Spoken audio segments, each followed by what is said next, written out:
नमस्कार दोस्तों, cinema stocks के एक और लर्निंग वीडियो में आप सभी का बहुत बहुत स्वागत है। तो गाइज आज देखेंगे इंडियन मार्केट को। तो बैंक निफ्टी सेंसेक्स तीनों इंडेक्स आपको हरियाली में नजर आएगी, कुछ कंपोनेंट्स भी आपको हरियाली में नजर आएंगे। अब आप कह सकते हो कि आरबीआई की पॉलिसी थी, रेट कट हुआ तो उसका असर है। भैया उसका असर तो कुछ दिन आपको रुकना पड़ेगा, फिर आपको पता लगेगा कि उसका असर क्या होने वाला है। बहरहाल जो ये ग्रीन कैंडल है ना, ये किसी के लिए बना है। एक्चुअली हमारे देश में एक मेहमान आए हैं, उनको भी दिखाना था, और कई ऐसे भी लोग हैं जो हमारे देश के ऊपर में अनाप शनाप टैरिफ लगाते रहते हैं, उनको भी दिखाना है कि भैया देखो हम झुकने वालों में से नहीं है, हम तो भैया खरे कैंडल बनाते हैं। तो भैया आज आपको 26,186 पे क्लोजिंग मिली है, 26,186। अब थोड़े दिन में पता लग जाएगा कि अपने हाई को ब्रेक करेगा या नहीं करेगा, हवाबाजी है। हम न्यूट्रल है, as an option buyer neutral ही रहना चाहिए। लेकिन मैंने आपको समझा दिया कि आरबीआई की जो पॉलिसी आई है ना, उस पॉलिसी की वजह से तो ऐसा कुछ नहीं है। हाँ, कोई एक मेहमान जरूर हमारे देश में है, उनको भी थोड़ा सा दिखाना था, और कुछ लोग भी नजर बनाए होंगे कि इनके यहाँ एक मेहमान आया है, तो थोड़ा मार्केट को भी उस तरह से दिखाना जरूरी होता है। बहरहाल ये तो थोड़ा सा थोड़ा बहुत हो गया हवाबाजी ओवरव्यू। लेकिन अब हम लोग मार्केट पे बात करते हैं, चार्ट पे बात करते हैं। गाइज हमको क्लोजिंग मिली है 26,186। आज आप देखोगे निचले स्तरों से लगभग 150 पौने 200 पॉइंट की 150 पॉइंट के आसपास या पौने 200 पॉइंट के आसपास में आपको यहां पे चढ़ाई किया बाजार ने। लेकिन ऊपर जाने के लिए तीन कैंडल, ये जो आपको नजर आ रहे हैं, ये तीन कैंडल आसान नहीं है। इसको निकालने के बाद पिक्चर बहुत हद तक क्लियर होगा। देखिए एज एन ऑप्शन बाहर आपको न्यूट्रल ही रहना पड़ेगा। देखो आज तो ट्रेड डे नहीं था, हाँ एक दो ट्रेड हमने किए, वो मैं आपको पोजीशन बताऊंगा। लेकिन overall I am not thinking कि इवेंट वाले दिन बिगिनर्स को, या इवन मैं भी 12 13 14 साल से ट्रेड कर रहा हूं, ऐसे टाइम में जहां मार्केट में कैंडल कुछ भी अनएक्सपेक्टेड बन सकता है, ज्यादा दिमाग नहीं लगाना चाहिए।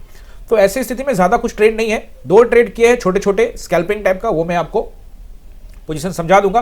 बहरहाल मार्केट किस तरह से चलेगा, क्योंकि अब शुक्रवार को तो भैया कुछ नहीं हुआ, यानी ब्लैक फ्राइडे वगैरह तो कुछ नहीं है। फिलहाल मार्केट आपको 150 पॉइंट ऊपर ही है। लेकिन कॉन्फिडेंस क्या सच में आपको आ रहा है तो आप कमेंट करके बता देना कि हाँ लग रहा है सर एकदम ऊपर जाने वाला है, और क्यों लग रहा है। अगर लॉजिक समझा पाओ तो जरूर कमेंट करना।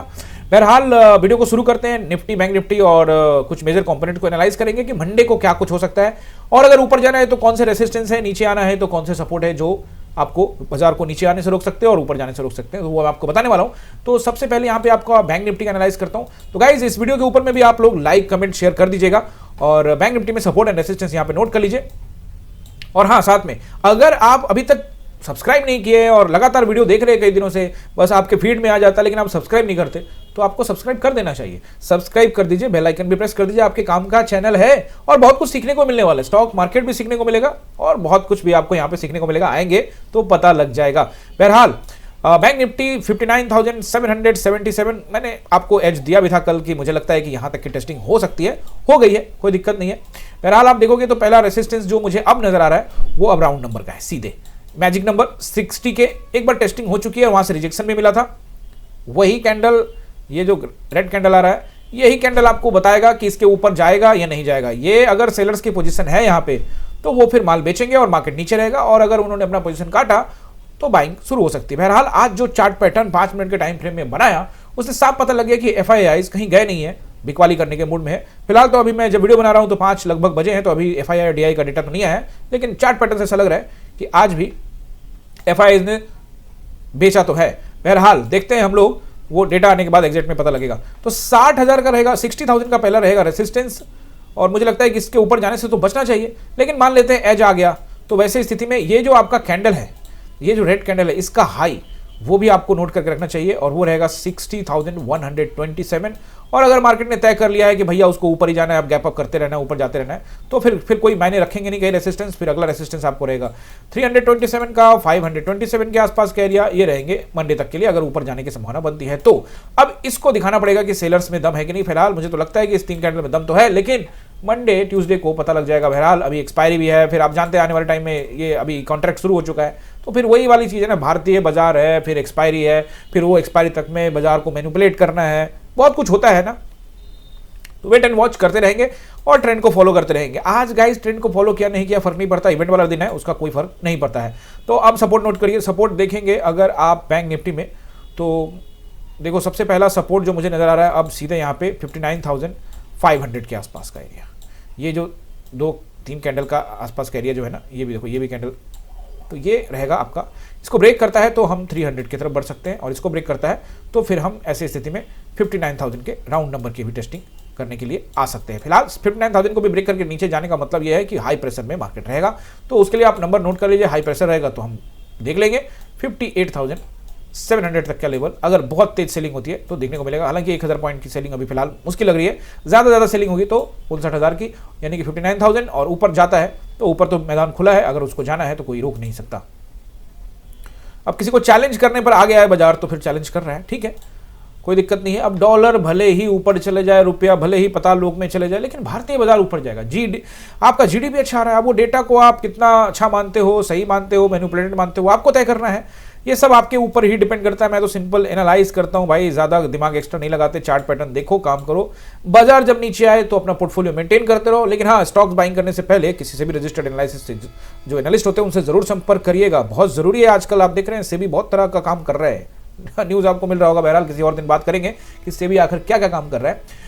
और अब हम लोग यहाँ पे बैंक निफ्टी हो गया, तो चलिए यहाँ पे देख लेते हैं एचडीएफसी बैंक। तो एचडीएफसी बैंक ने आज आपको एक ग्रीन कैंडल तो दिया है, लेकिन आप समझ सकते हैं कि ना ऊपर जाता है तो यहाँ से रेड कैंडल, नीचे आता है तो ग्रीन कैंडल, तो ये अभी तक पत्ते नहीं खोले हैं, सब बीच में ही है। आईसीआईसीआई भी अभी आपको जरूर यहाँ नीचे से ग्रीन नजर आ रहा है, लेकिन आप ध्यान से देखोगे ये रेड कैंडल पहाड़ है, इसको तोड़ेगा उसके बाद ही कुछ हो सकता है। अभी तो फिलहाल ये भी ठीक ठाक है, बट हाँ, नीचे से थोड़ा सपोर्टिव है तो अच्छा है, लेकिन कंफर्मेशन जैसा कुछ भी नहीं है। और एक और महारथी को देखते हैं, रिलायंस। तो रिलायंस ने आज पत्ते नहीं खोले, इसने भी।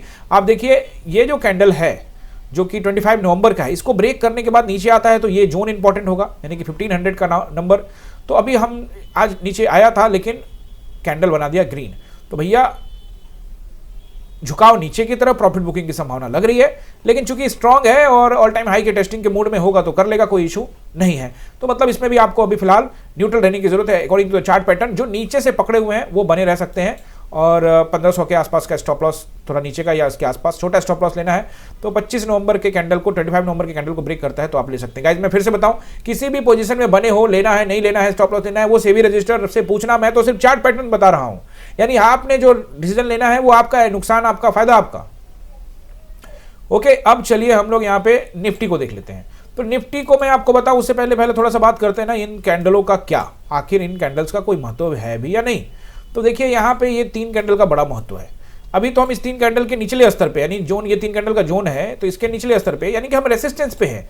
इसमें रेसिस्टेंस हर एक जगह पे मिलने वाले हैं, यानी कि जब तक इस तीनों को पार नहीं करता है तब तक तो आप अप ट्रेंड ये वो वगैरह सब कुछ देख लिया आपने ना, कि बाजार अप ट्रेंड है, ये है वो है, सब कुछ देख लिया। अब घूम फिर के मार्केट आपको ऊपर नजर आ रहा है, लेकिन कॉन्फिडेंस नहीं नजर आ रहा है। देखो आप अपना पोर्टफोलियो भी चेक कर लो कि आपका कॉन्फिडेंस कितना है, आपका पोर्टफोलियो कैसा चल रहा है और मार्केट कैसा चल रहा है। मार्केट ऑल टाइम हाई है, लेकिन आपका पोर्टफोलियो ऑल टाइम हाई पे है या नहीं, चेक कर लीजिए। ओके, नोट करने से पहले गाइस आप हमारे चैनल के मेंबर बन सकते हैं, और सबसे पहले तो जो लोगों ने ट्रस्ट दिखाया है, जो लोग पहले से मेंबर बन चुके हैं, उनका बहुत बहुत धन्यवाद, थैंक यू। आप भी इस चैनल के मेंबर बन सकते हैं। मेंबर बनने के लिए किसी भी वीडियो को जब आप देखेंगे तो नीचे ज्वाइन का बटन आएगा। ज्वाइन बटन पे जैसे क्लिक करेंगे 3 प्लान आएंगे, एकलव्य, अर्जुन और द्रोणा। अपने स्वेच्छा के अनुसार जो भी आपको सीखने को मिलता है वो कंट्रीब्यूशन दे सकते हैं, किसी भी प्लान को आप ज्वाइन कर सकते हैं। तो कर लीजिएगा मेंबरशिप ज्वाइन। और अब यहाँ पे नोट कर लीजिए रेसिस्टेंस। तो आपको पता है क्या होगा, लाइन तो लगा के आपको भेज देता हूँ, 26,260 के आसपास का एरिया, लेकिन उससे पहले एक और नंबर है वो भी नोट कर लेना, 227 से लेकर 260 तक का। अगर ऊपर निकलने का कोशिश करता है तो बीच बीच में और भी नंबर है, जैसे 280 भी है, बट अच्छा क्या रहेगा, वो रहेगा इस कैंडल के हाई का एरिया। अब इस कैंडल का हाई क्या है, तो इस पर एक बार माउस ले जाते हैं तो पता लग जाएगा, 327। तो आपको अगला जो रेजिस्टेंस मिलेगा वो मिलेगा 327, यानी कि 327 से 360 तक। अब मुझे इसके ऊपर जाता हुआ नहीं दिख रहा, लेकिन मान लेते हैं कि भैया बाजार को तो दिखाना ही है, ऊपर जाना ही है, तो एज ले लो ना, कौन मना कर रहा है। 26,400 एंड लास्ट 460, इससे ज्यादा जाता है तो फिर भाई क्या ही बात किया जा सके। मुझे लगता है कि 400 तक ठीक है, ज्यादा से ज्यादा 460 का एज रहेगा मंडे के लिए। वीकली ऑफ हो चुका है तो वीकली एनालिसिस भी करते हैं। सपोर्ट नोट कर लीजिए पहले। देखिए पहला सपोर्ट जो अब नजर आ रहा है, एक तो 26,160 के आसपास रहेगा, बट अच्छा क्या है 26,100, बहुत अच्छा। जैसे ये रेसिस्टेंस था, कल वहीं से गिरा था, आज उसको निकाल के बाईपास करके ऊपर गया है, लेकिन अब ये सपोर्ट बन गया। अगर इसको ब्रेक करके फिर नीचे आता है तो फिर तेरी कहानी याद आई, वापस मार्केट फिर से बैक टू पवेलियन। तो ऐसे स्थिति में 26,100 को ब्रेक करता है तो 26,060, फिर एक राउंड नंबर रहेगा दैट इज 26,000, और फिर उसके बाद रहेगा 25,960। ठीक है ना। अब 960 से नीचे जाने का तत्काल में अभी नहीं सोचेगा मार्केट एक ही दिन में, मंडे में, लेकिन उसको ब्रेक करता है तो अब सारे कैंडल देखो। अभी ओवरऑल चार्ट क्या है, ओवरऑल अगर आप चार्ट देखते हैं तो आपको डाउन ट्रेंड तो नजर ही नहीं आएगा, लेकिन आपको कॉन्फिडेंस भी नहीं मिल रहा है, आपका पोर्टफोलियो भी ग्रो नहीं कर रहा है। सवाल बहुत सारे आपके लिए हैं। देखो ये तो कह रहा है कि भाई मैं तो ऊपर ही जा रहा हूं, अब जैसे मर्जी जा रहा है, कोई दिक्कत नहीं है। अब हम ट्रेडर हैं, डर के ट्रेड तो कर नहीं सकते, प्राइस एक्शन को देखेंगे, उसी हिसाब से पोजीशन बनाएंगे। तो ये आपने नोट कर लिया। अब वीकली टाइम फ्रेम में देख लेते हैं क्या कुछ बना है, एक कैंडल ने क्या कुछ वीकली टाइम फ्रेम में कुछ हलचल हुआ है या नहीं। तो वीकली टाइम फ्रेम में भाई साहब हैंगिंग मैन कैंडल बना है, हाई बियरिश कैंडल कहते हैं भाई साहब इसको। कहानी बन सकती है, लेकिन नियम तो यह कहता है कि हैंगिंग मैन कैंडल के नीचे ब्रेक करेगा तब, इसीलिए तो मैंने ये बॉक्स बनाया हुआ है कि इसको ब्रेक करेगा तो फिर नीचे, तो भाई ये ट्रेंड लाइन है, ये ट्रेंड लाइन है, आ जाओ जहां आना है, वेलकम है। तो ऐसे स्थिति में बियरिश तो है, लेकिन इसके नीचे क्लोजिंग देना जरूरी है, तब जाके कुछ होगा। बैंक निफ्टी देखते हैं, हैंगिंग मैन कैंडल भाई साहब पूरा का पूरा बियरिश चार्ट है भाई। चलिए आपको एक टास्क देता हूं, पहले देखिए कि ऑल टाइम हाई पे हैंगिंग मैन कैंडल कहां कहां बना था, और हैंगिंग मैन कैंडल जब भी बना, हैंगिंग मैन कैंडल कैसे होता है, इनवर्ट, ये देखो हैमर कैंडल, अगर यही कैंडल नीचे बन जाए तो इसको हैमर कहेंगे, और ऊपर बन जाए तो लटकता हुआ, फांसी पर लटकता हुआ हैंगिंग मैन।